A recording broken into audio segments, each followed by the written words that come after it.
Batala house कांड होता था।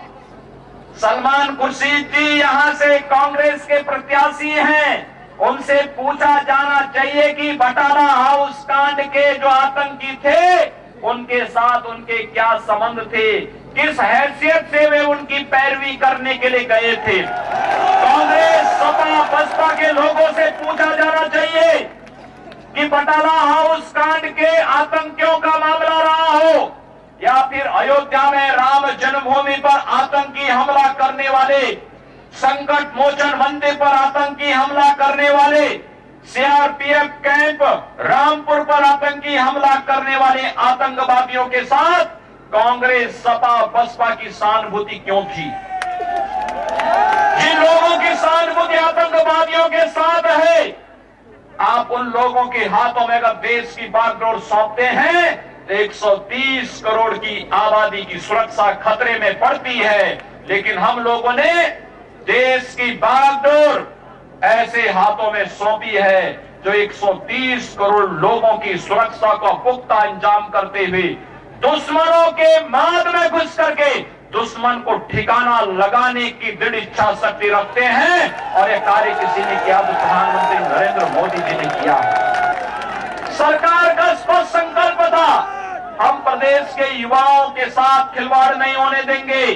प्रदेश में 2,25,000 से अधिक सरकारी नौकरियों में नियुक्तियां प्रदेश के युवाओं को देकर के बिना किसी लेन देन के इंटरव्यू की प्रथा को समाप्त करके प्रदेश के युवाओं को सम्मानजनक नौकरी देने की व्यवस्था, 5 लाख से अधिक युवाओं को विभिन्न प्रतिष्ठानों में समायोजित करके उन्हें नौकरी और रोजगार के साथ जोड़ने का कार्य भी हमारी सरकार ने 2 वर्ष के दौरान किया। भाइयों बहनों, बटाला हाउस के अपराधियों को, आतंकियों को बचाने वाले लोग, अयोध्या में राम जन्मभूमि पर आतंकी हमला करने वाले, संकट मोचन मंदिर काशी पर आतंकी हमला करने वाले, सीआरपीएफ कैंप रामपुर पर आतंकी हमला करने वाले, इन आतंकवादियों के प्रति सहानुभूति करने वाले और उनकी पैरवी करने वाले लोग हैं। और भाइयों बहनों, आप सबको तय करना है। एक तरफ बाबा साहब भीमराव अंबेडकर को सम्मान देने वाले नरेंद्र मोदी जी हैं और दूसरी तरफ बाबा साहब भीमराव अंबेडकर का अपमान करने वाले आजम खां हैं। आपको तय करना होगा कि कांग्रेस, सपा, बसपा ये सभी के पहले के चट्टे बट्टे हैं। और भाइयों बहनों, मैं आपको इस बात का विश्वास देने के लिए आया हूं। मैं जानता हूं फर्रुखाबाद और उसके आसपास का किसान आलू उत्पादन करता है, अपनी मेहनत से कार्य करता है। सपा बसपा की सरकार में कोई किसानों को पूछता नहीं था।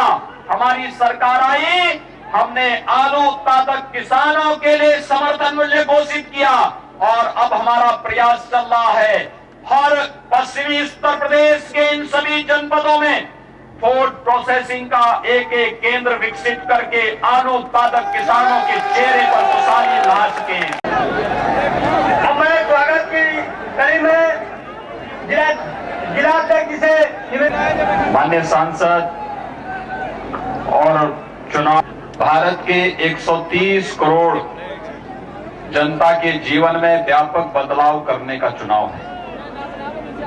हम सब जानते हैं कि लोकतांत्रिक प्रणाली में इस देश के संविधान ने हम सबको मताधिकार का जो एक स्वतंत्रता दी है, उस स्वतंत्रता का अगर हम सही उपयोग करते हैं तो न केवल अपने वर्तमान को अभी तो आने वाली पीढ़ी के भविष्य को भी एक अच्छी दिशा में ले जा सकते हैं।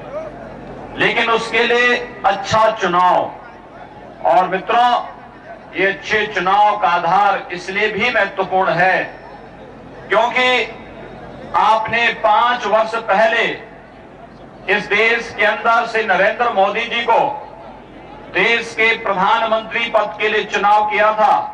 उसका परिणाम आप सबके सामने है। आपने देखा होगा मोदी जी के पहले इस देश के अंदर 10 वर्षों तक कांग्रेस ने शासन किया और कांग्रेस नेतृत्व की सरकारों के समय किस प्रकार की अराजकता थी। डॉक्टर मनमोहन सिंह जी देश के प्रधानमंत्री थे। प्रधानमंत्री बनते समय और उसके बाद उनकी सरकारों पर कोई दिन ऐसा नहीं था जब भ्रष्टाचार के एक न एक आरोप लगते रहे हों। व्यापक भ्रष्टाचार में, आकंठ भ्रष्टाचार में डूबी हुई कांग्रेस नेतृत्व की सरकार जहां एक ओर देश के संसाधनों को लुटवा रही थी, तो दूसरी ओर कांग्रेस नेतृत्व की सरकार के उस समय के मुखिया डॉक्टर मनमोहन सिंह जी मंचों से इस बात की घोषणा करते थे कि देश के संसाधनों पर पहला अधिकार मुसलमानों का है। भाइयों बहनों, मैं पूछना चाहता हूं कि भारत जैसे इतने बड़े लोकतंत्र में अगर आप किसी जाति, किसी मत और किसी मजहब को लेकर के चलते हैं, लोकतंत्र का इससे बड़ा उपहास दूसरा नहीं हो सकता। और इसीलिए इस देश का विश्वास कांग्रेस और विपक्ष के उन दलों से उड़ गया था। पूरा पुरजोर तरीके से देश में आंदोलन प्रारंभ हो गया था। हर हाल में कांग्रेस मुक्त भारत का एक नया नारा चला था और मोदी जी के नेतृत्व में 2014 में भारतीय जनता पार्टी के नेतृत्व की सरकार बनती है। भाइयों बहनों, मोदी जी ने प्रधानमंत्री बनने के बाद एक ही बात कही थी।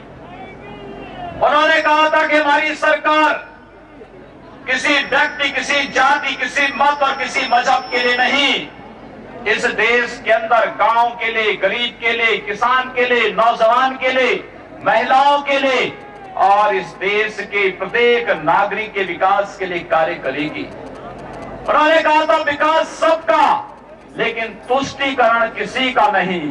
सबका साथ और सबके विकास के भाव को किसी ने वास्तविक रूप से अपने कार्यक्रमों के माध्यम से देश के अंदर लागू किया तो नाम है श्री नरेंद्र मोदी जी का।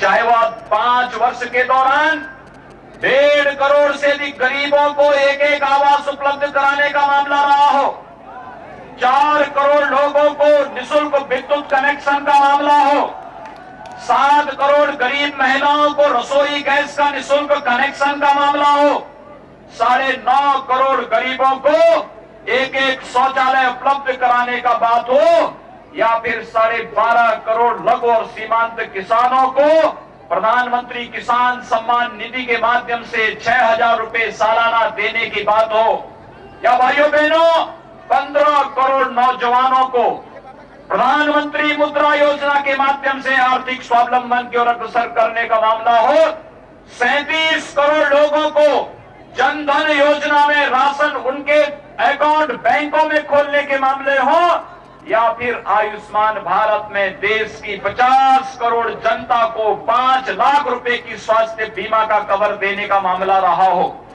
इन कार्यों को बिना किसी भेदभाव के देश के अंदर न जाति की बात की, न पार्टी की बात की, न क्षेत्र की, न भाषा की, भारत के